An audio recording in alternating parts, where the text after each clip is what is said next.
Amém. Então, meus queridos, nós vamos estudar um pouco sobre parábolas.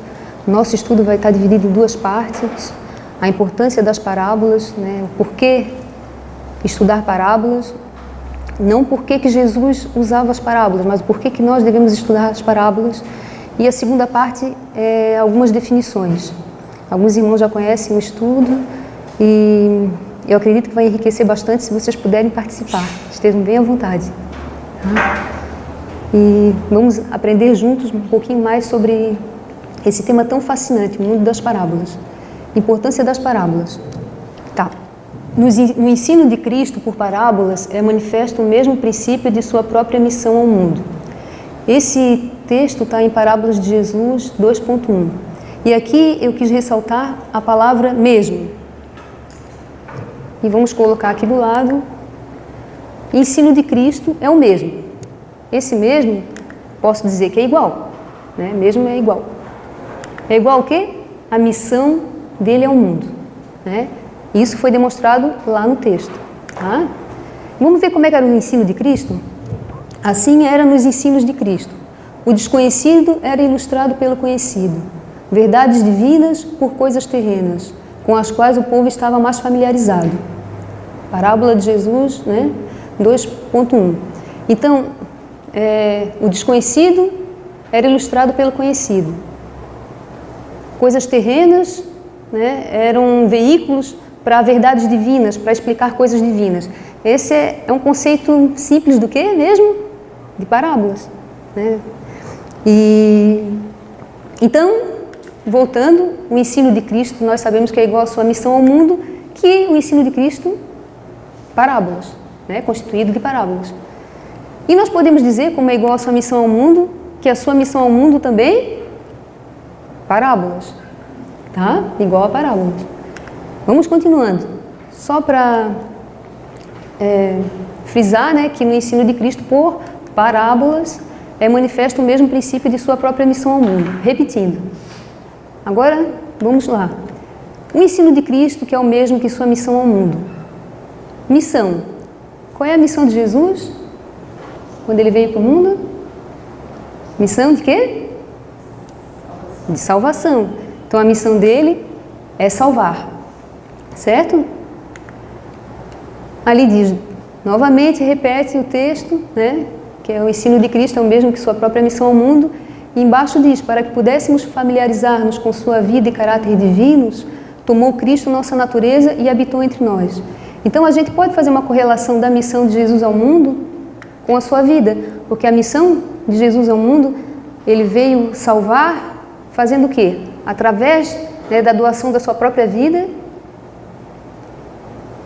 a todas as pessoas. Então, a própria vida dele é a própria missão dele.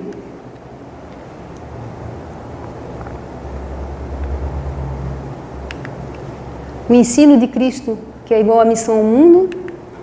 E agora nós já sabemos que a missão de Jesus, que é salvar, nós podemos colocar ali do lado, que também é a própria vida. Tanto na vida quanto na morte de Jesus, ele manifestou a sua missão. Viveu para salvar, morreu para salvar. Que parábolas. Então, o ensino de Cristo, parábolas, e a sua vida, vamos colocar agora aqui a vida, tá? Também são parábolas. Então, quer dizer que a própria vida de Jesus era uma parábola. Podemos dizer que Jesus era uma parábola viva. E aqui a gente pode mostrar de uma forma simples, usando uma estrutura de parábolas. Tá, as coisas naturais eram um veículo para as espirituais. As cenas da natureza e da experiência diária de seus ouvintes eram relacionadas com as verdades das Escrituras Sagradas. Guiando assim do reino natural para o espiritual, são as parábolas de Cristo, elos na cadeia da verdade, que une o homem a Deus e a terra ao céu. Então, guiando do reino natural para o espiritual, as parábolas de Cristo são esses elos que unem o homem a Deus e a terra ao céu. Então a gente pode acrescentar agora, novamente, ensino de Cristo igual missão ao mundo, que nós já vimos qual é, que já vimos também, e agora a gente pode acrescentar colocar ali embaixo natural e espiritual, porque isso também é o que significa parábolas. De uma forma bem simples, né? Do mundo natural para o espiritual, Jesus era assim que ele falava. Então podemos colocar aqui também do lado natural e espiritual, certo? Continuando, uma razão, né, da importância de eu estudar parábolas, de eu conhecer parábolas, é que está lá. Se o ensino de Cristo é igual à sua missão ao mundo, e se eu não uso parábolas para transmitir as verdades da palavra de Deus, como é que eu posso ser um discípulo de Cristo? Se ele fazia uso de parábolas, e ele era a própria parábola, e os ensinos dele eram por parábolas, então eu também preciso, nos meus ensinos, na minha fala diária, quando eu quero passar alguma coisa a respeito da minha fé, a respeito de Jesus, fazer o uso também de parábolas. Tá, o ensino de Cristo é igual à sua missão ao mundo, que é salvar, né, que é parábolas natural e espiritual. Isso nós também podemos usar um outro termo, que é aqui, ó, humanidade e divindade, e podemos colocar do outro lado. Podemos ou não podemos? Podemos, né, porque humanidade é o que é natural, divindade é o que é espiritual. E quando a gente fala em humanidade e divindade, a gente lembra do quê? De Cristo, de como é que Jesus era, né? E também como é que nós somos. E aí agora nós vamos entrar num outro ponto. Por que é importante estudar parábolas? Porque nós vamos entrar num assunto que é muito polêmico, que é em relação à humanidade e divindade de Jesus. E também da natureza humana, que precisa ser semelhante a de Jesus. Mas existe muita polêmica em torno disso.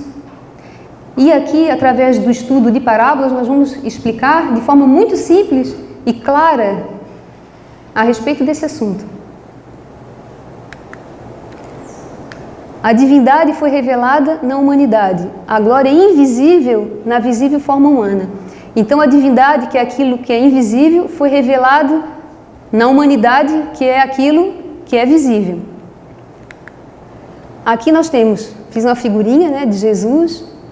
Então, aquilo que é o visível, que faz parte da humanidade, que também nós sabemos que podemos usar o termo natural, em Jesus,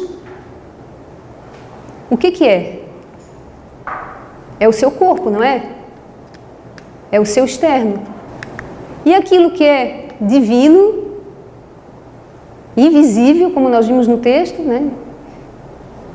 E que nós também sabemos que é o espiritual. O que é o invisível em Jesus? É o seu coração. Aqui eu coloquei invisível, mas não se pode ver. É o seu interior, é a sua mente. Simples assim, simples. Agora vamos ver nós. Mesma coisa, sem diferença nenhuma. Então, o nosso interior, ele precisa ser como o de Jesus, divino. Quando a gente aceita Jesus como nosso Salvador e nós somos batizados, nós recebemos esse novo coração, ou não recebemos? Recebemos. E agora, qual é o coração que está em nós? É esse? Né? Através dessa ilustração tão simples, fica claro. Fica mais claro. E o lado humano, a gente não pode misturar. Por quê? Nós temos o hábito de misturar, de colocar o humano aqui, ó. Né? Dizer que faz parte. Mas por essa ilustração nós vemos que não. Ela faz parte, sim, da velha criatura. Mas da nova criatura, onde Jesus habita, não faz parte. E tem um texto muito bom que fala a respeito desse coração, que é o coração de Cristo que está em nós. Fala assim, ó: porque já é manifesto que vós sois a carta de Cristo, ministrada por nós e escrita, não com tinta, mas com o Espírito do Deus vivo. Não em tábuas de pedra, mas nas tábuas de carne do coração. 2 Coríntios 3,13. Então nós somos a carta de Cristo, escrita pelo Espírito do Deus vivo, aonde? No coração. A própria carta de Cristo. Imagina, escrita no coração. Esse texto é um texto, é um bom argumento, né? Para dizer que o nosso coração, ele foi escrito, né, por Cristo e que é de Cristo. Aí vem um outro termo, uma outra pergunta. Se eu não vivo o que eu prego, como posso ser representante de Cristo? Não tem como a gente achar que a gente pode viver de uma maneira e pregar de uma maneira, e se a gente comete determinadas coisas e erros, né, no nosso cotidiano, não tem tanta importância assim.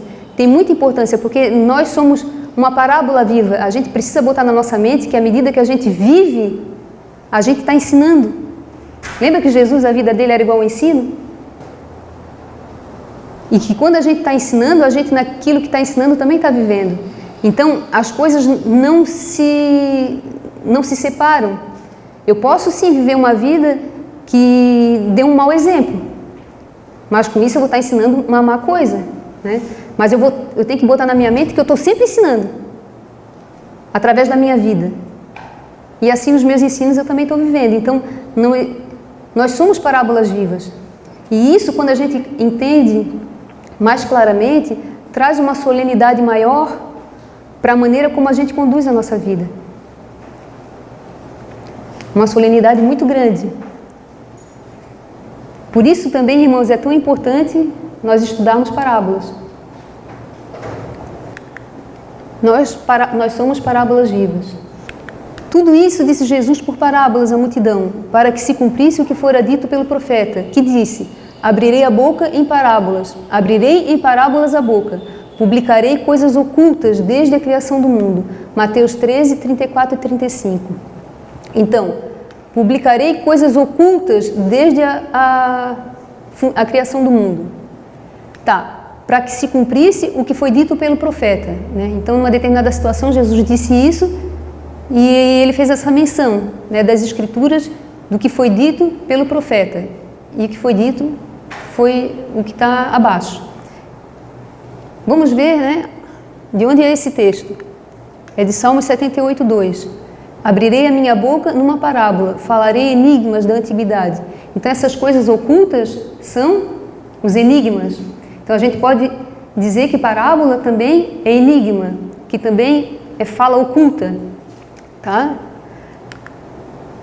Aí, quando fala assim enigmas, a gente lembra de Sansão, de Sansão, sim. E vamos em Juízes 14, o verso 12 e o verso 14, por favor. Quem quiser ler.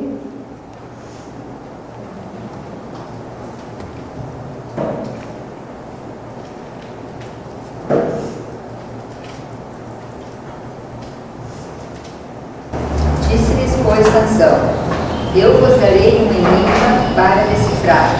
E se nos 7 dias das bodas o decifrardes e descobrirdes, eu vos darei 30 lençóis e 30 mudas de roupas. E se não puderdes decifrar, vós me dareis a mim 30 lençóis e as 30 mudas de roupas. Eles lhe disseram: dá-nos o teu enigma a decifrar, para que o ouçamos. Então lhes disse: do comedor saiu comida, e do forte saiu doçura. E em 3 dias não puderam decifrar o enigma. Obrigada, irmã. Então, ele estava indo para Timnat junto com seus pais, porque ele queria apresentar a sua esposa, a sua mulher, a mulher que ele escolheu, né? E no caminho ele encontrou um leão. E ele, diz as escrituras, que ele matou o leão com muita facilidade, como se estivesse matando um cabrito. Mas os pais não viram. Aí foi lá, chegando lá, propôs esse enigma para os filisteus, né? E alguns dias antes disso, alguns dias depois, ele voltou ao local onde estava o corpo do leão e encontrou um enxame de abelhas, e dentro do enxame tinha mel. Ele pegou aquele mel, né, e saiu se deliciando lá. E lembrando dessa situação, ele propôs esse enigma para os filisteus, que é: do comedor saiu comida, né, do leão, e do forte saiu doçura. E o interessante nessa parábola que eu queria frisar é que, se a gente descobre o enigma, como ele propôs um enigma, sempre que você propõe um enigma, você tem uma recompensa para dar, né? Uma recompensa. E se eles descobrirem, se eles decifrarem o enigma, eles teriam uma recompensa, que esses 30 lençóis e 30 mudas de roupas, isso aqui também é uma parábola, tá? E ele tem um significado espiritual. Mas nós não vamos entrar nesse assunto, né? Mas dá para se falar muito a respeito disso. E também, meus irmãos, cada um de nós estamos buscando uma recompensa, né? Que são os tesouros escondidos da palavra de Deus. Essa recompensa, para a gente encontrá-la, nós precisamos cavar. Precisamos de ferramentas, na realidade, para poder encontrar a nossa recompensa. E existe, se a gente for cavar, né, como nós sabemos que os tesouros escondidos, normalmente, tesouros escondidos estão escondidos, né, estão muito abaixo. Se nós usarmos, por exemplo, uma pá para cavar, descobrir um tesouro escondido, nós não vamos encontrá-lo. Vamos, né, cavar e jamais, assim como se nós usássemos as nossas próprias mãos, jamais nós iríamos chegar às profundezas. Então, existem ferramentas apropriadas para isso. Ó, aqui já tem uma ferramenta apropriada. Aqui, então, né, existem ferramentas muito apropriadas e que se chega logo na profundeza. Então, as parábolas são assim, são ferramentas apropriadas, é uma luz adicional que Deus nos deu, para que a gente possa o quê? Encontrar essas grandes verdades, que nós precisamos para o tempo que nós estamos vivendo. Nós precisamos urgentemente desse conhecimento.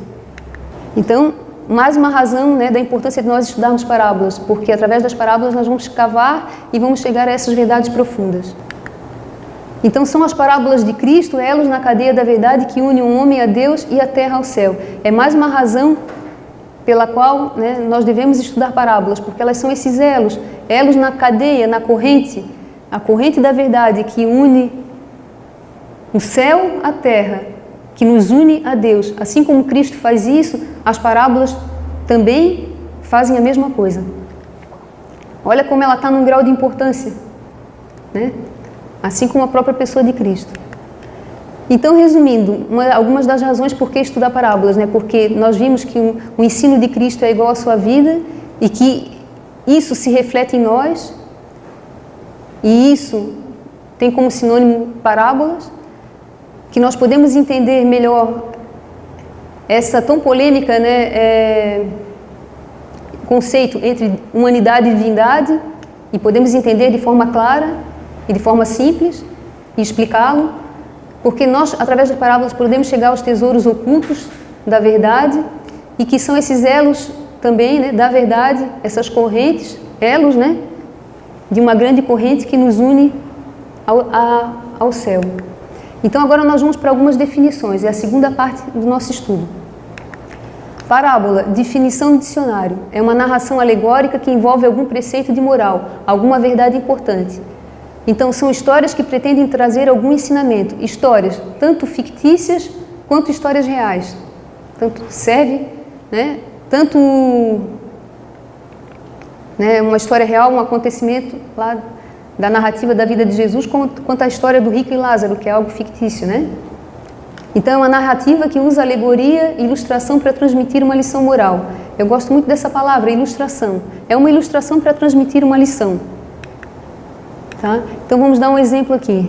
Nós somos iguais à ovelhinha e Jesus é igual o pastor, né? Então, para a gente explicar a relação que Jesus tem conosco, que na realidade isso também significa doutrina, nós ilustramos com a relação existente entre o pastor e a ovelhinha. Inseparável. Definição, outra definição. Colocar alguma coisa do lado de outra. Trazer as coisas próximas uma das outras. E essa coisa pode ser uma ideia, tá? Pode ser um objeto, pode ser uma palavra. A partir do momento que você colocou do lado uma coisa com outra, ela se torna uma parábola. Quando elas estão afastadas, não são. Mas a partir do momento que você colocou do lado uma da outra, você já começa aqui automaticamente haver semelhanças e diferenças naquilo que você está olhando. E aí você já entra no mundo das parábolas. Então vamos em Joel 1, o verso 4, 5 e o 7. Pediria que os irmãos pudessem... Pode ler? Que deixou o gafanhoto portador, comeu o gafanhoto migrador. Que deixou o migrador, comeu o gafanhoto devorador. Que deixou o devorador, comeu o gafanhoto destruidor. Ébrios, despertai-vos e chorai, uivai todos os que bebeis vinho por causa do mosto, porque está ele tirado da vossa boca. Fez de minha vida uma assolação, destroçou a minha figueira, tirou-lhe a casca, que lançou por terra, e os seus sarmentos se fizeram brancos. Então aqui nós temos insetos de um lado, né? E esses insetos, o que acontece ali no verso 7? Eles vão até a vide, eles vão até a figueira, e lá eles destroem a figueira. Então, quando eles estavam lá sozinhos, eles não eram parábolas, mas a partir do momento que ele se une, que ele se aproxima da figueira ou da vide, ali se faz a parábola, tá? E aí, olha só o que essa história quer dizer. No verso 6, alguém pode ler? Porque subiu contra a minha terra uma nação poderosa e sem fim. Os seus dentes são dentes de leão e tem queixadas de um leão velho. Olha só, ele quer dar uma lição ao povo, né? Usou uma alegoria, e essa alegoria agora tem a explicação, né? Subiu contra a minha terra uma nação poderosa. Essa nação poderosa nós podemos dizer ali na alegoria que eram o quê? Os insetos, né? Não é verdade? E a minha terra é a vide, é a figueira.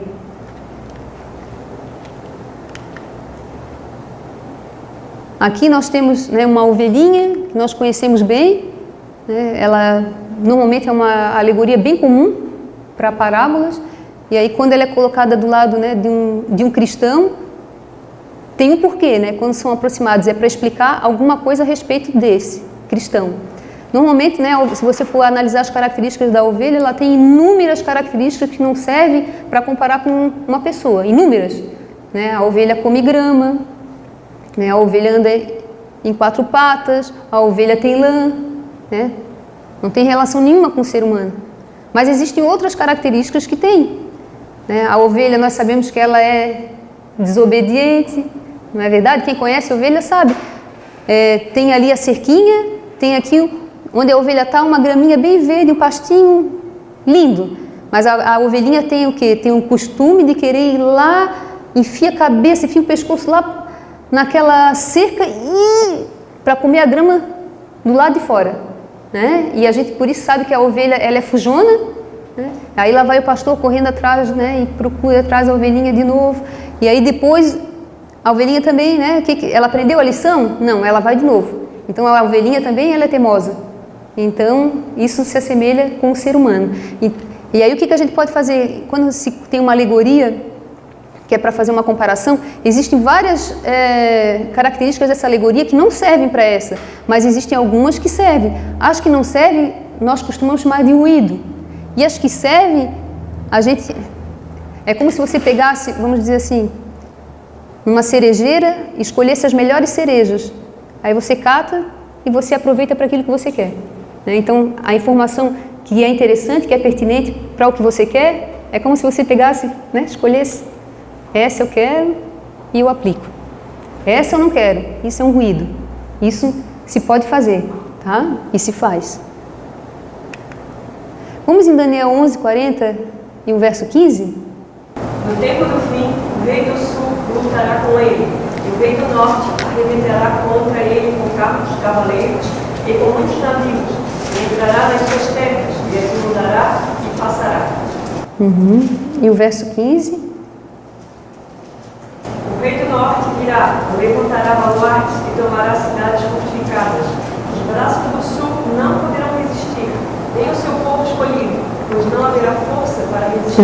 Agora nós vemos a situação, primeiro nós ouvimos do rei do norte e o rei do sul, né, lemos, e no verso 15 os dois estão numa luta, um com o outro, né? Quando nós aproximamos um rei do outro, aí nós temos que ficar antenados, porque isso significa, isso é uma parábola. Tá? Isso está querendo dizer alguma coisa. Ó, um rei, outro rei. O rei do norte e o rei do sul. Ao ser colocado um do lado do outro, pode ter certeza que um pode explicar o outro. Um fala de coisas que nós não enxergamos no outro, mas quando a gente aproxima um do lado do outro, nós começamos a descobrir semelhanças, começamos a descobrir diferenças e com isso a gente começa a descobrir as características que o outro também tem. Elas começam a aparecer. Então, a grande ciência, a grande habilidade no ensino por parábolas é a gente descobrir, ao ver a parábola, descobrir o que ela quer te mostrar, o que ela quer te ensinar. Em outras palavras, decifrar o código. Vamos mais uma definição, Strong, que significa, no Strong, que é um léxico, né, que é um dicionário, no grego, parábola significa parabolê, que é G3850. E o significado é semelhança, que é um conceito de duas coisas. Semelhança é um conceito de duas coisas, né? Para ser semelhante tem que ter duas coisas. E essas duas coisas, né, nós sabemos, próximas, faz-se a parábola. Então, quando a gente fala em parábola, automaticamente nós pensamos em semelhanças e diferenças. Ao aproximar duas coisas, automaticamente nós vamos enxergar isso. Qualquer coisa, nós vamos enxergar semelhanças e diferenças. Né? Como que a maçã coloca do lado da banana, nós já vemos uma vermelha e outra amarela. Uma é arredondada, a outra é oblonga. E assim a gente vai começando a observar as diferenças, que se elas estivessem distantes, nós não perceberíamos com tanta clareza. E não as ressaltaríamos como quando estão juntas. Aí sim nós podemos ressaltar as diferenças e ver melhor as semelhanças. Essa definição, outra definição, né, é G3850, que é aquela mesma, só que ela deriva de uma palavra composta, que é G3846, que significa parabalo, que é a palavra composta. E ela é composta dessas duas, tá? Que é para G3844, para, que é próximo, e G906, balo, lançar. Então, lançar algo ao lado de outro. É só para saber que existe mais essa definição. Aqui nós temos um menino com uma bola, ele lança essa bola ao lado desse outro senhor, automaticamente, né, ao lançar, esse senhor está do lado com a bola, isso aqui já é uma parábola, tá? Às vezes a gente pode querer olhar para lá e para lá, né? Pessoas, para correlacionar, mas assim é parábola também. Como também se fosse colocar só o menino e a bola. Duas coisas próximas. Outra definição, justaposição. Ato ou efeito de justapor, de pôr junto. Né? Qual é o objetivo da justaposição? O objetivo principal da justaposição é para ver as diferenças entre eles e para ressaltar essas diferenças ou torná-las óbvias. Então, a gente, quando faz a justaposição, a gente quer ressaltar algo, quer ressaltar a diferença, quer torná-la óbvia, evidente.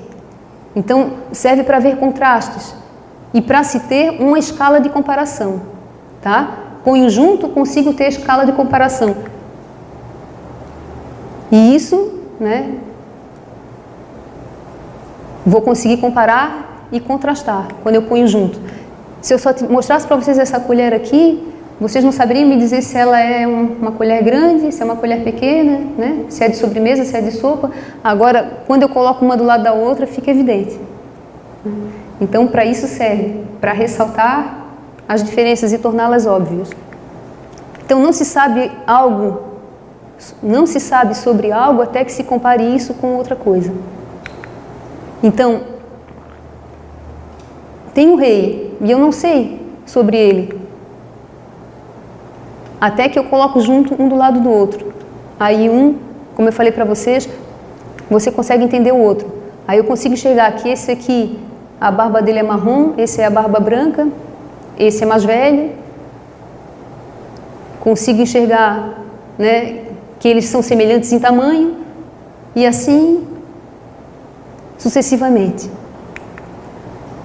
Vamos ver um pouco de comparar e contrastar? Isaías 46:11. Tem um texto que diz que chama a ave de rapina desde o Oriente e de uma terra remota o homem do meu conselho, porque assim o disse e assim o farei vir. Eu o formei e também o farei. Bom, se a gente fosse comparar aqui, ó, aqui ele está colocando uma ilustração e está querendo falar algo.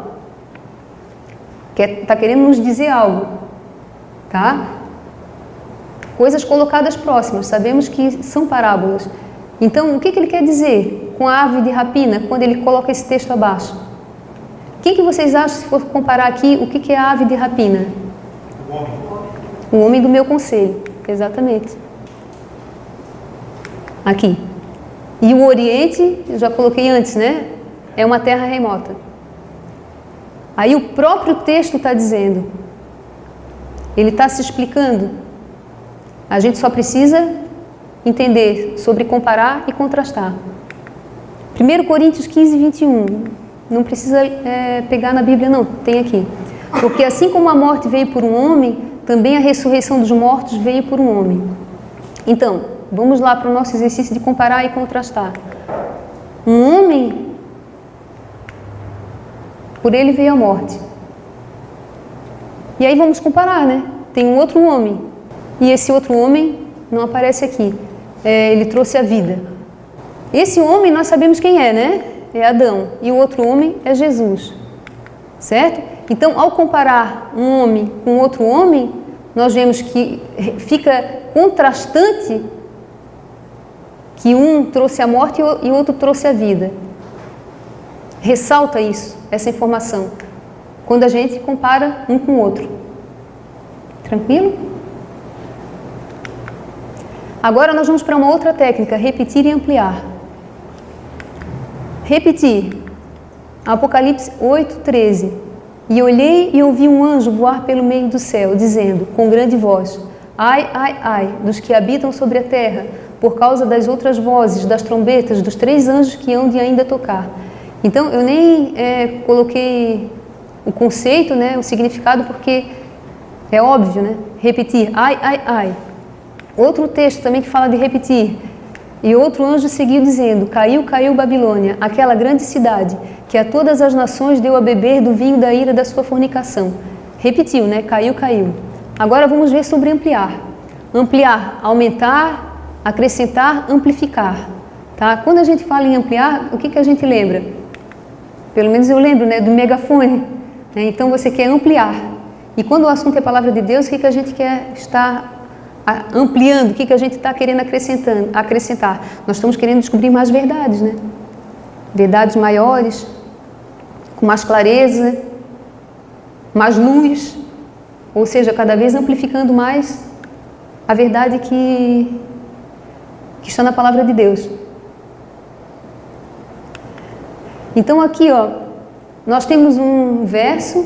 Esse verso nós vamos dividi-lo em 2 sentenças, tá? Como aquele verso lá que vocês viram da ave de rapina, né? Mentalmente vocês fizeram isso. Vocês dividiram ele em 2 sentenças. A segunda sentença é uma repetição da primeira, só que ela é usada outras palavras. E essas outras palavras, elas fornecem uma informação adicional. Então, ela é uma repetição da primeira, só que como ela é dita com outras palavras, ela acaba te trazendo o quê? Uma informação adicional. E isso o quê? Amplia o teu conhecimento a respeito do assunto, tá? Isso nós podemos ver entre histórias, isso nós podemos ver entre capítulos, tá? Um capítulo é repetição e ampliação de um outro capítulo. Nós precisamos aprender a enxergar dessa maneira, a ver essas estruturas. Isso a gente pode ver entre versículos, e nós vamos ver logo a seguir, entre 2 versículos. Nós podemos enxergar isso no mesmo versículo, entre sentenças. Tá? Vamos ver entre versículos? 1 Coríntios nós já vimos, né, que o texto é esse, porque assim como a morte veio por um homem, também a ressurreição dos mortos veio por um homem. Então, nós já vimos isso, que por um homem veio a morte e por um homem a vida. Esse homem que veio a morte é Adão e Jesus é o homem que veio a vida, né? A ressurreição eu coloquei vida. Agora, no verso seguinte, que é 1 Coríntios 15, 22, ele diz: porque assim como todos morrem em Adão, assim também todos serão vivificados em Cristo. Ele repetiu e ampliou. Nós sabemos pelo aquele versículo que agora todos morrem. Então, essa morte que veio não veio apenas para ele. Veio para ele e para todos. Não ampliou? E Jesus, todos vivem. Eu peguei exemplos assim bem fáceis, né? Porque as parábolas, vocês vão ver que elas têm parábolas simples, mas têm parábolas mais sofisticadas. E se a gente puder entender assim com clareza, o bem fácil, nós vamos conseguir enxergar, né? Espero que a gente consiga enxergar melhor as outras. O verso 35 do mesmo capítulo, eu queria que alguém lesse, e o 42 a 44, por favor.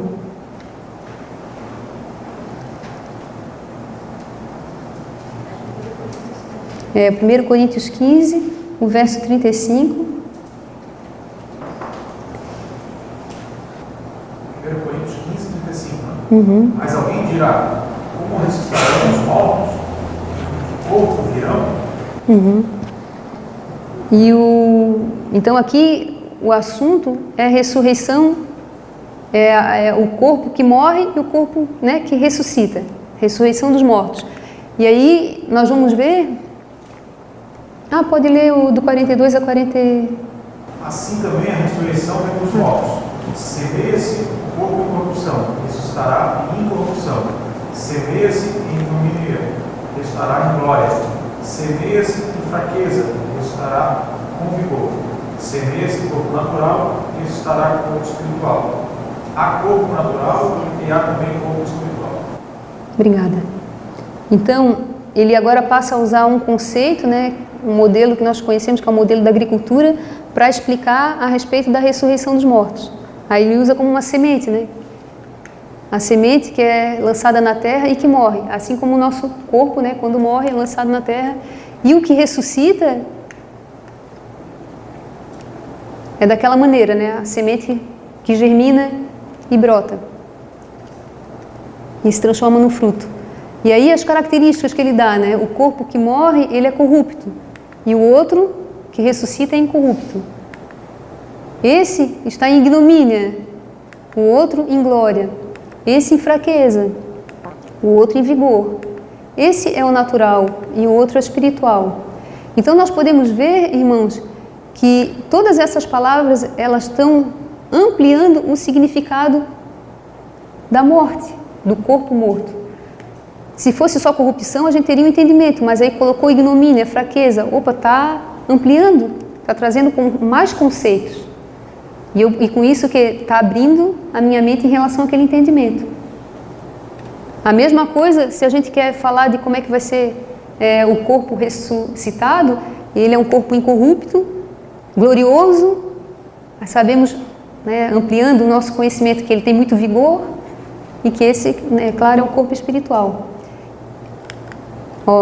E nós podemos também, aqui eu falei em ampliar, e nós podemos comparar e contrastar. Duas palavras colocadas uma do lado da outra, você consegue enxergar melhor o contraste entre elas. Repetir e ampliar não se faz entre palavras, tá? No mínimo, um versículo.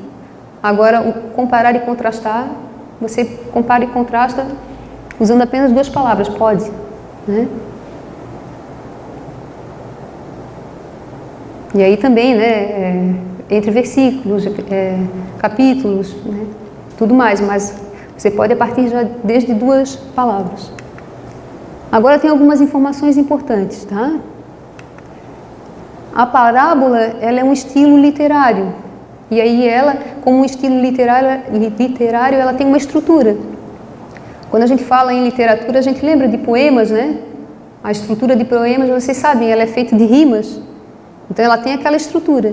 E nós precisamos, quando a gente quiser estudar parábolas, ter bem em mente a estrutura das parábolas e focar nisso. E passar a ler a Bíblia dessa maneira. E eu vou contar uma coisa para vocês, não é só a Bíblia, o espírito de profecia. Quando você passa a ter essa visão, essa luz maior que Deus deu já para nós, né? Na realidade já foi dada há muito tempo, mas ela está sendo... Porque Jesus sempre falou por parábolas enquanto esteve aqui na Terra, mas muitos não compreendiam, né? E agora está sendo trazida à tona essa luz, que nós precisamos estudar mais sobre parábolas, mais e mais, porque quando você entende a linguagem da Bíblia, que é essa linguagem de parábolas, você consegue entender o que a Bíblia está querendo te dizer. E aí você não usa mais as tuas ideias pré-concebidas em relação ao que a Bíblia quer te dizer. Porque é muito perigoso, irmãos, a gente trazer as nossas ideias. Nós sabemos que a nossa educação, ela veio do quê? Do protestantismo apostatado. E nós vivemos em Laodiceia. Como é que nós podemos confiar que aquilo que nós estamos lendo é realmente aquilo? Se a gente não está colocando uma ideia nossa sobre aquele assunto. Então a gente precisa entender a linguagem que a Bíblia tem e buscar essas estruturas, e aí ela vai se autoexplicar.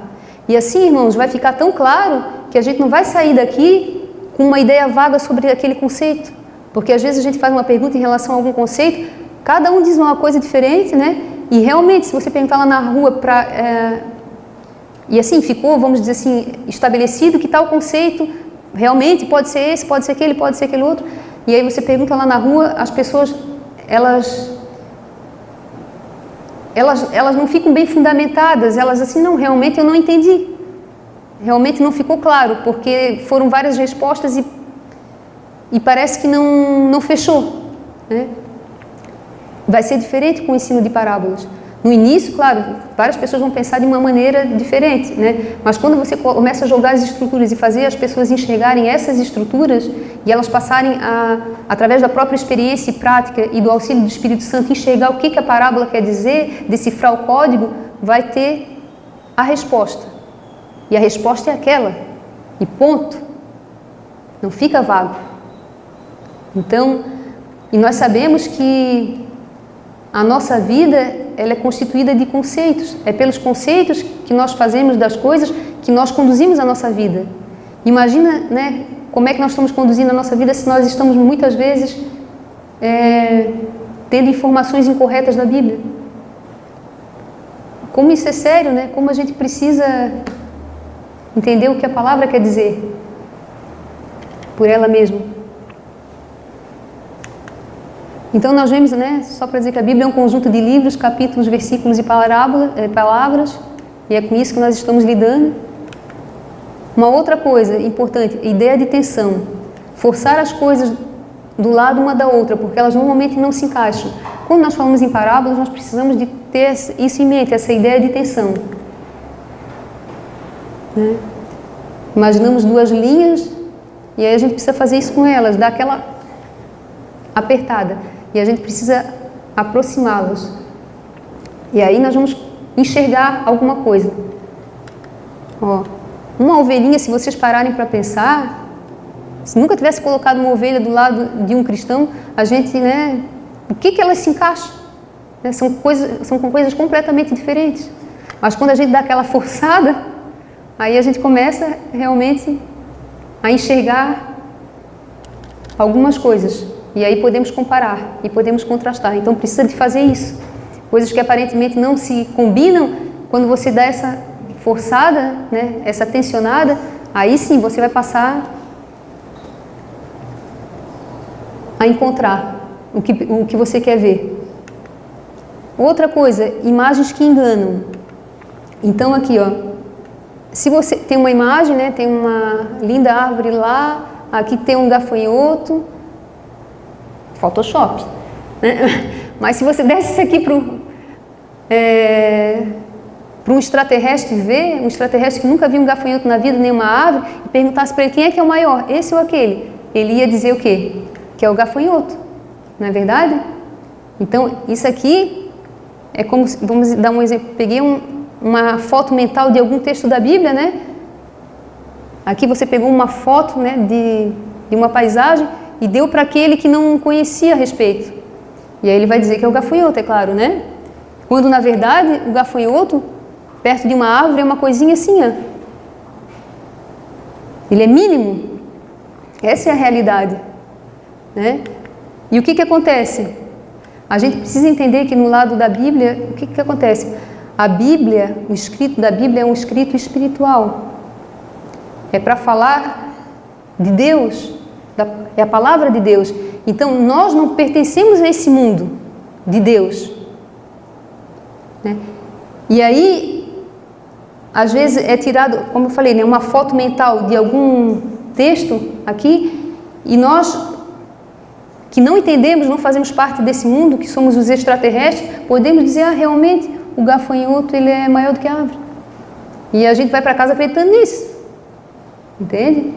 E olha que coisa séria, né? Então, realmente, nós temos que aprender a pôr as coisas juntas, né? E enxergar que existem imagens que enganam.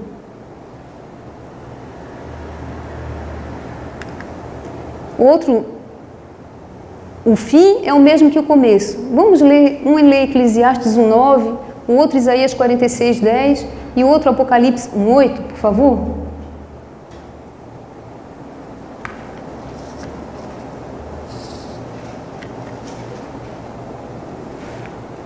O que foi é o que há de ser, e o que fez, isso se tornará a fazer. Nada há, pois, novo debaixo do sol. Isso. O 46:10. São todos textos bem conhecidos, né? Mas aí serve para a gente memorizar. Que anuncia o fim desde o princípio e desde a antiguidade as coisas que ainda não sucederam, e digo, o meu conselho será firme, farei toda a minha vontade. Isso. Eu sou o Alfa e o Ômega, o princípio e o fim, diz o Senhor, que é, que era e que há de vir, o Todo-Poderoso. Então nós sabemos bem, né, que nós podemos conhecer o fim pelo começo. Isso é bem claro, né? Nós temos aprendido isso. E essa linguagem alfa e ômega que é tirada dali do Apocalipse. Então, no contexto, nós já vamos chegar lá, no contexto da matemática, mais concretamente da geometria analítica, uma parábola consiste em uma curva plana, aberta, onde se verifica uma simetria axial. É isso, né? Onde começa, vai, é o mesmo ponto onde termina, tá? Faz essa curva.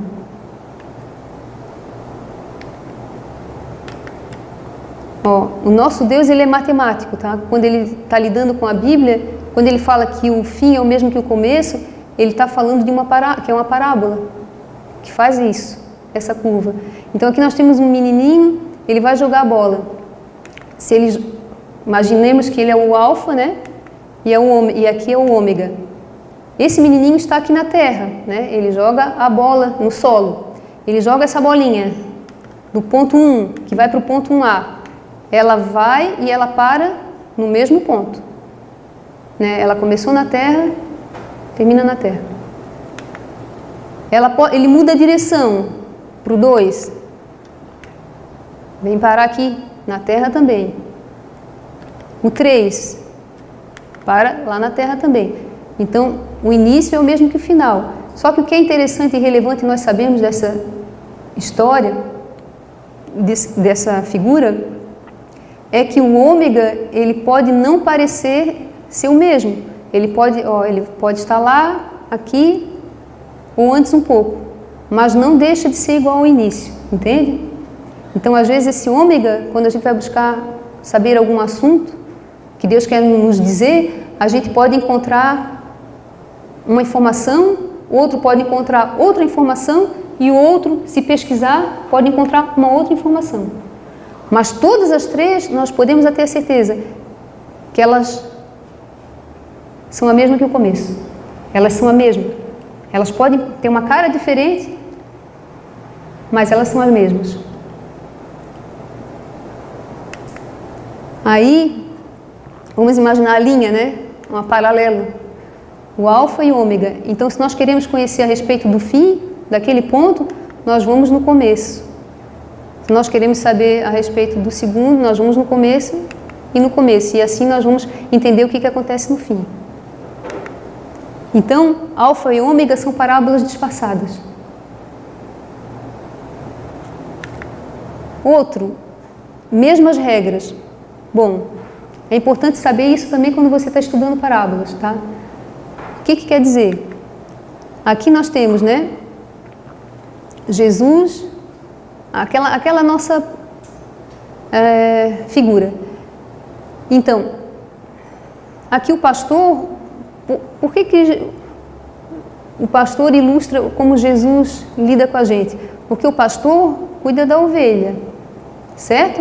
E a ovelha é cuidada pelo pastor. Jesus cuida de nós. E nós somos cuidados de Jesus, cuidados por Jesus. Mas eu queria comentar uma coisa com vocês. Nós sabemos que Jesus é o bom pastor, mas Jesus também é ovelha, não é? É ou não é? Ele é ovelha. Ele é ovelha muda, que foi conduzida perante os tosqueadores, né? O João disse que ele é o Cordeiro de Deus que tira o pecado do mundo. Então, se ele é ovelha, vamos fazer isso aqui, ó. Vai dar certo? E agora? Por que não pode acontecer isso? Por que isso está errado? Porque nós mudamos a regra. Nesse contexto, qual é a regra? O pastor cuida da ovelha. A ovelha é cuidada pelo pastor. Então vamos usar a mesma regra para cima. O menino cuida de Jesus. Jesus é cuidado pelo menino. Não cabe. Então, ele serve como ovelha sim, mas para outro contexto. E aqui a gente não adianta querer misturar para poder caber. Então não serve. E um outro ponto, quiasma. O quiasma, ele está dentro do repetir e ampliar, tá? Mas nós vamos entender um pouco dessa particularidade. Bom, de novo, o versículo, nós temos duas sentenças, né? Aí lá nós encontramos uma palavra A e uma outra B. Aí na outra sentença, nós encontramos a mesma B. Então nós começamos a pensar, opa, isso aqui é um espelho. Se nós encontramos esse B aqui, o que será que nós vamos encontrar ali? É o A. Então é muito interessante o quiasma.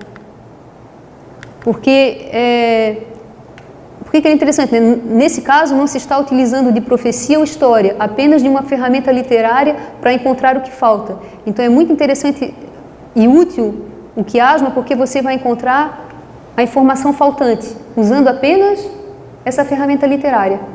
Simples assim. Não precisa ir a profecia, não precisa ir a história. E você vai ter a certeza que é aquilo, né?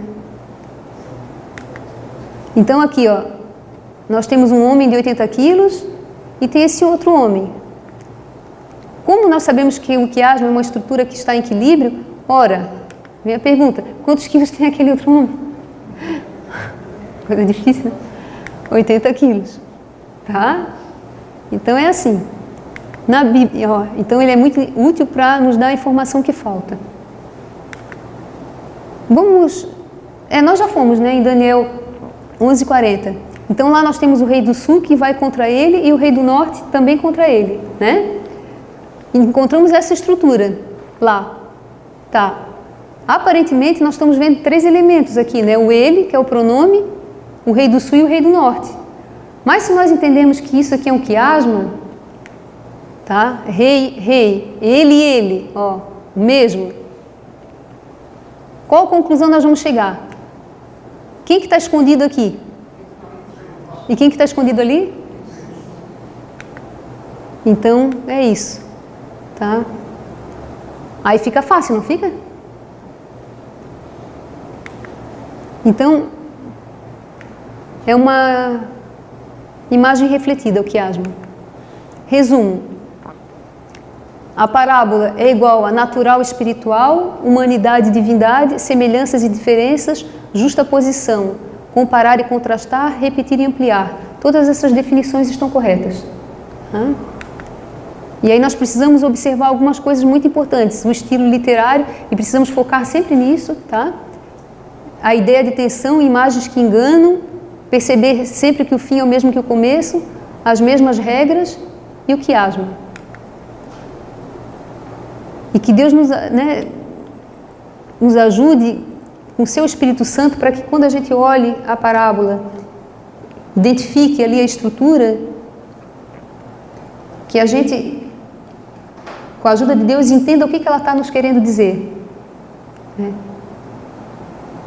Claro, nós vamos entender sim, entendendo o que significa a parábola. E o Espírito Santo vai nos iluminar para que aquilo fique claro à nossa mente. Ou seja, nós vamos, o principal, como eu falei, a grande ciência, a grande habilidade por trás do estudo de parábolas é saber o que ela quer te dizer, é decifrar o código. Então a gente sempre, quando olhar a parábola, a gente tem que pensar nisso. Vamos decifrar o código. Então, para isso, nós temos que ter um olhar especial, um olhar cuidadoso. Sempre que nós formos ver parábolas, a gente não pode ter um olhar casual e nem uma visão imprecisa. Nós temos que ter um olho de gato, Tem que ser muito observador. E assim, irmãos, a Bíblia toda é parábola, são parábolas. E quantas vezes nós olhamos para a Bíblia de forma casual, descuidosa, imprecisa? Quantas informações Deus quer nos dar, quantas riquezas, e por causa da maneira como a gente olha, a gente não consegue enxergar.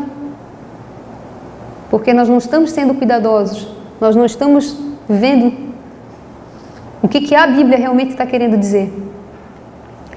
E confiamos muitas vezes na nossa visão. Isso é que é o mais perigoso, isso que é o mais sério, é que a gente confia na nossa visão, a gente não se dá conta que, como eu falei, das nossas ideias pré-concebidas, a gente não se dá conta que a gente aprendeu com Babilônia, tem aprendido na nossa vida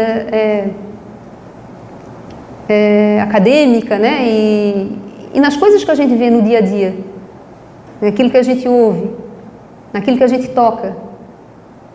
E também tem um detalhe que a gente muitas vezes vem para a igreja, está com a mente obscura por algum problema, alguma situação difícil, E aí é nos dado um texto e a gente lê e realmente acredita que o gafanhoto é maior do que a árvore, E sai achando isso. Então, nós realmente precisamos ser despertados para estudar a Bíblia dessa maneira, com o auxílio do Espírito Santo, é claro, mas estudar a Bíblia como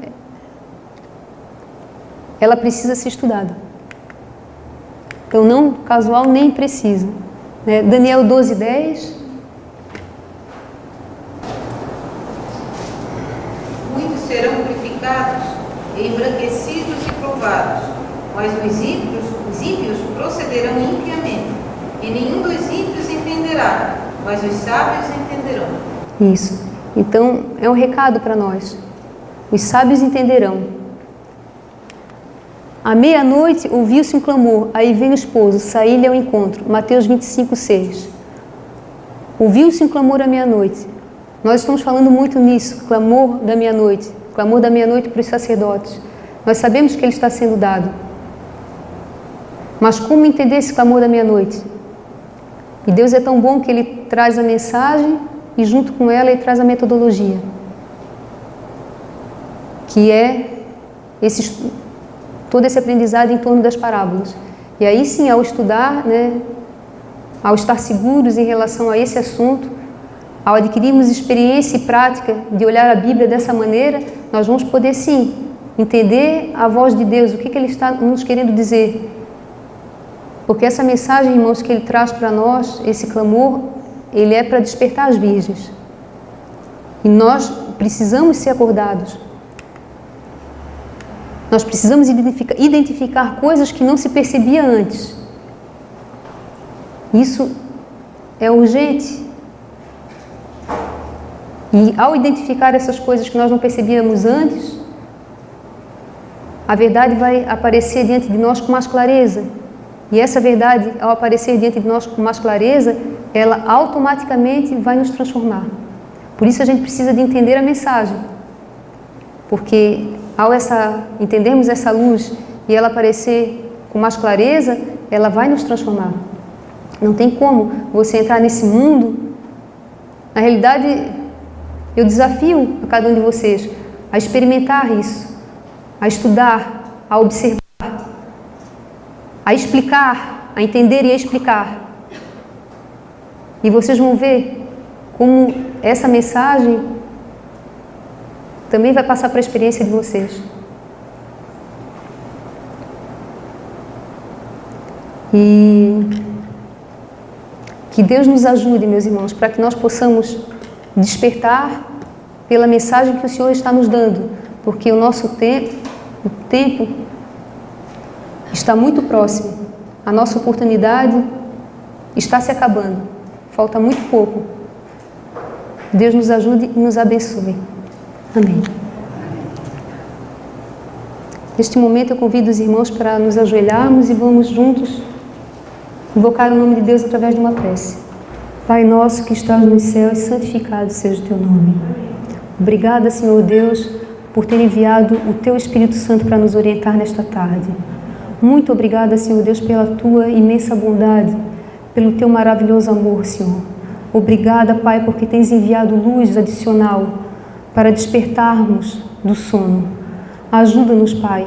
Ajuda-nos a agarrarmos essa oportunidade. Senhor Deus, o Senhor está nos testando, Senhor Deus. Que nós possamos entender isso, que nós possamos nos envolver, que nós possamos priorizar o estudo da Tua Palavra, que nós possamos, ao enxergar essa nova luz, Senhor Deus, vivê-la com toda a força do nosso ser. E aí, Senhor Deus, seremos transformados à semelhança do caráter de Jesus. É o que Tu esperas de cada um de nós, Pai. Ajuda-nos a fazermos a nossa parte também. Em nome de Jesus nós Te agradecemos e Te pedimos. Amém.